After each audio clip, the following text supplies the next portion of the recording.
Hello बच्चों, मैं आपके लिए लेके आया हूँ प्री बोर्ड परीक्षा 2021-22। विषय हिंदी, कक्षा 10वीं। हमारा पहला प्रश्न है, सही विकल्प चुनकर लिखिए। इसका पहला है, भक्ति काल की समय सीमा है। इसका आंसर होगा ब, संवत 1375 से संवत 1700 तक इसका आंसर होगा।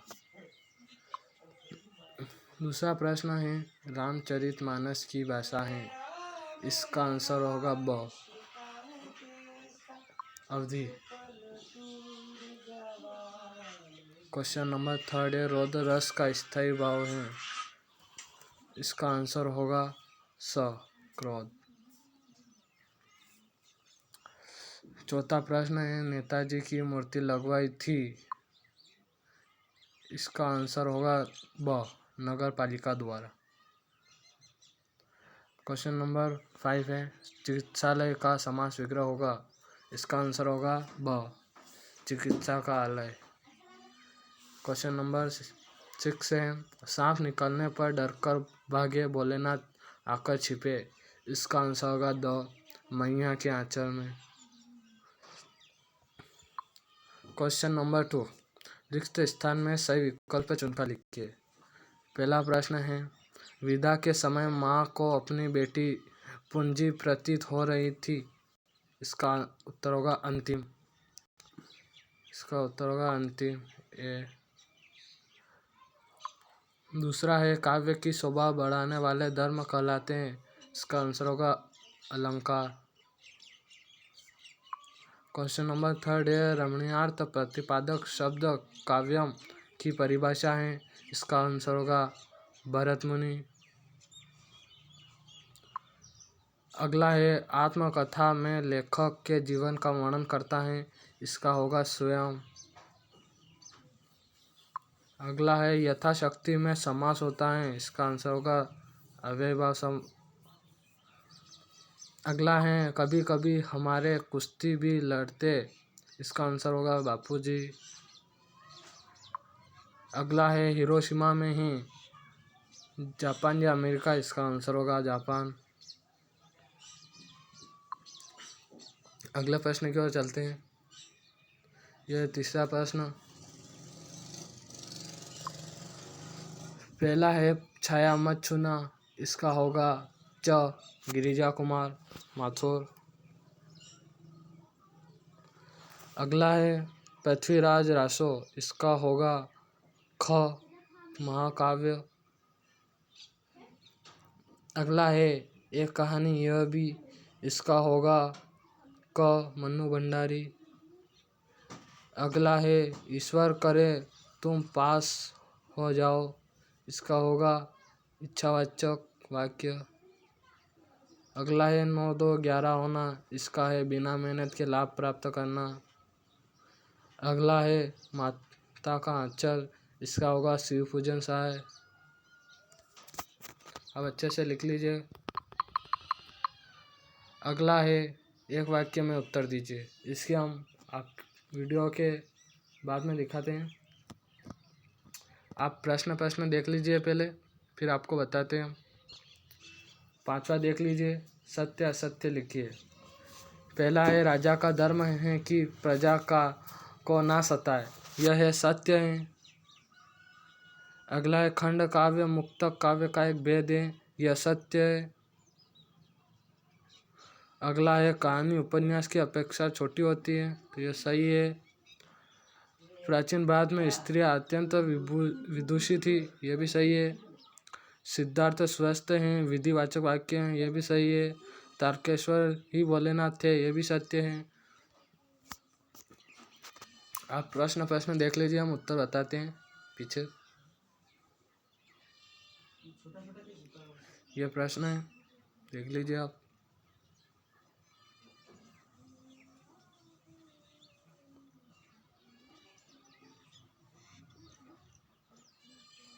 यह है क्वेश्चन नंबर 4 का उत्तर।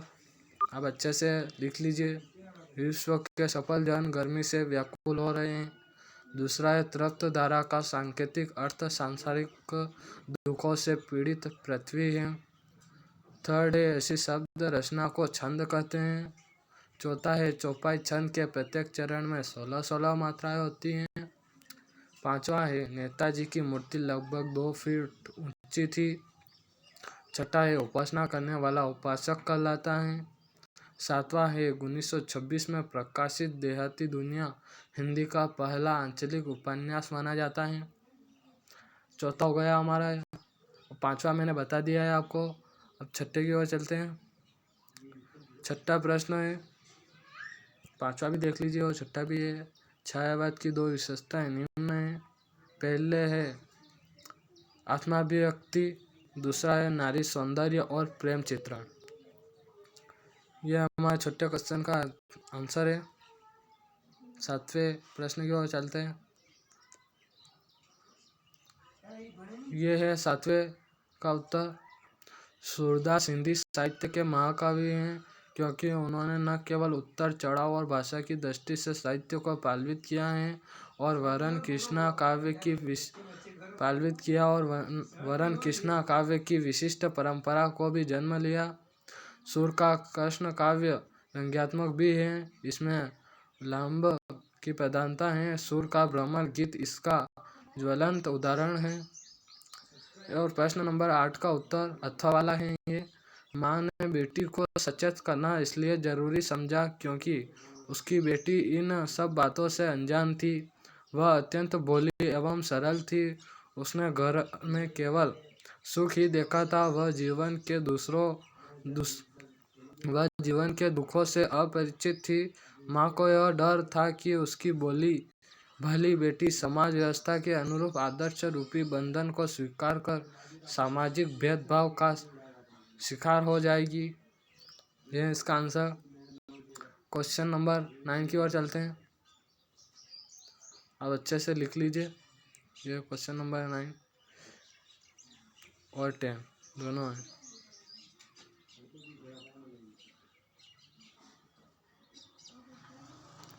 चाहे तो स्क्रीनशॉट भी ले सकते हो और अच्छे से लिख लीजिए। हमको अच्छे से अच्छे नंबर लाने हैं। हाँ दोस्तों, अगर चैनल पे पहली बार आए हो तो चैनल को सब्सक्राइब करना ना भूलिए। चैनल को सब्सक्राइब ज़रूर कीजिए और वीडियो को लाइक और कमेंट भी ज़रूर कीजिएगा। हम सारे विषय के संपूर्ण हाल आपको बताएंगे। आप अच्छे से लिख लीजिए। 11वें का उत्तर अथवा वाला है। ये 11वां जो अथवा का है मैंने अथवा का लिख रखा है और 12वां भी अथवा का ही है। कहानीकार और कहानी प्रेमचंद की गोदाम में फणीश्वरनाथ रेणु, इसकी तीसरी कसम उर्फ मारे गए मुल्फा में। 12 का उत्तर आप अच्छे से लिख लीजिए। क्वेश्चन नंबर 13, यह भी अथवा का ही है। अच्छे से देख लीजिए और लिख लीजिए। प्रश्न 14 का उत्तर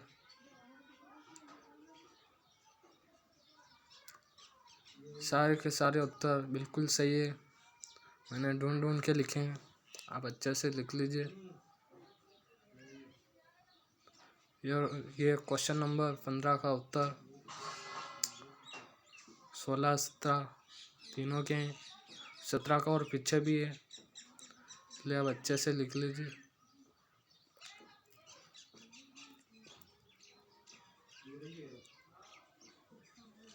चाहे तो स्क्रीनशॉट लेके भी अच्छे से लिख सकते हो।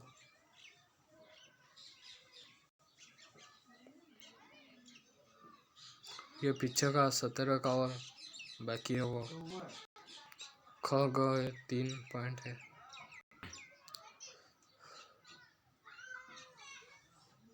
और ये है प्रश्न 18 का उत्तर। पहले का है देश, दूसरे का ये जब एक व्यक्ति देश को अपना आराध्य बनाता है तब उसके मन में देश के प्रति समर्पण का भाव जागृत होता है, समर्पण। और यह तीसरे का उत्तर है। ये 18 क्वेश्चन हमारे समाप्त हो गए।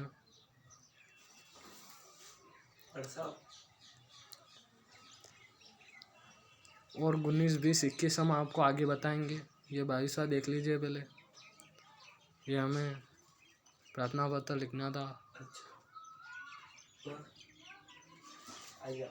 अच्छे से लिख लीजिएगा, कोई गलत नहीं है।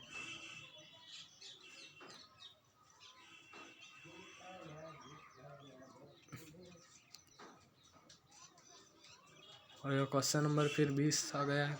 19वां भी आगे बताएंगे आपको।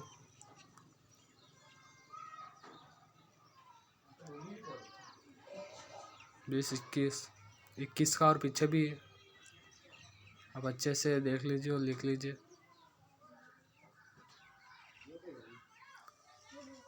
अगर आपको वीडियो अच्छा लग रहा हो तो लाइक और सब्सक्राइब ज़रूर कीजिएगा चैनल को।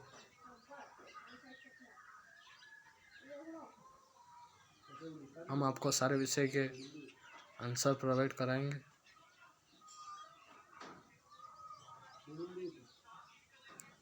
ये 19 का हमने बोला था आपको आगे दिखाएंगे, वो ये आप अच्छे से लिख लीजिए। और वो 18 का पीछे और था, वो भी लिख लीजिएगा। 18 का नहीं, सॉरी 21 का।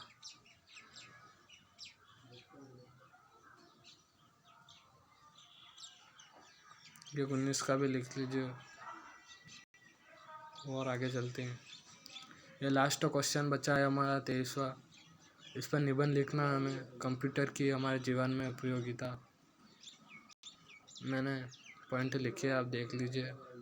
प्रस्तावना, दैनिक जीवन में कंप्यूटर के भाग। आप अच्छे से लिख लीजिए।